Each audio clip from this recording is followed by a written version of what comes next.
Itong isa naman, no, nakisingit. Antok na rin siya. Nagkaaray kong kamay ko, guys. Na, oh. Dito na siya.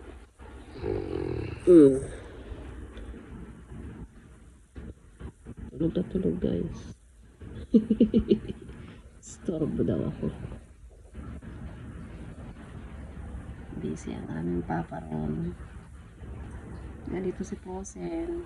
Pag nakaupo kami sa couch, uupo rin siya sa aming gitna. Oh.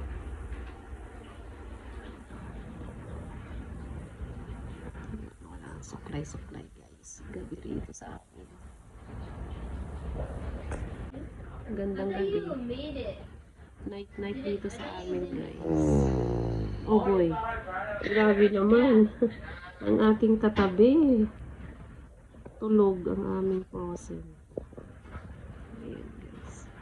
Pag nakaupo ako, guys, dito sa dulo ng couch at saka doon si husband, siguradong nasa gitna naman si Posen.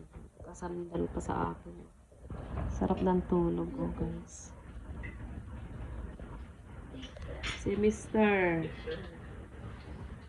seryoso sa kanyang phone. Gabi rito sa amin, guys. Wednesday, 9:32 na ng gabi.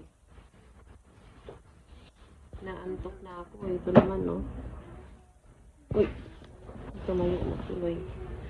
Gulat kay Papa. Higa ulit. Anong nangyari dun sa higaan niya pa? Naka-fold. Sino nag-fold ng higaan niya? May Posen.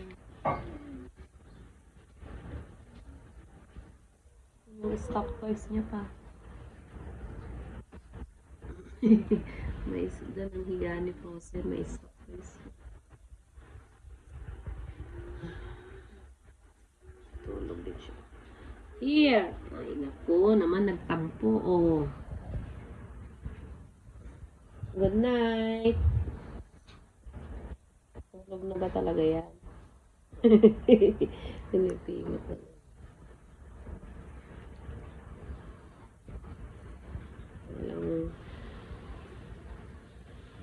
Wala akong na-upload nito mga nakaraan na araw.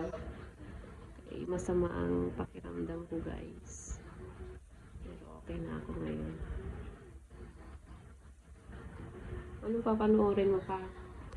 Hindi pa inaantok si husband. Manonood pa daw siya. Ha? Ayaw matulog. Santa Cruz, Laguna. Iyan po yung isa natin subscriber. Manonood ng balita si Mr. Gabi na rito eh. The Lord be with you. Ano papanoorin mo? According to St. Luke.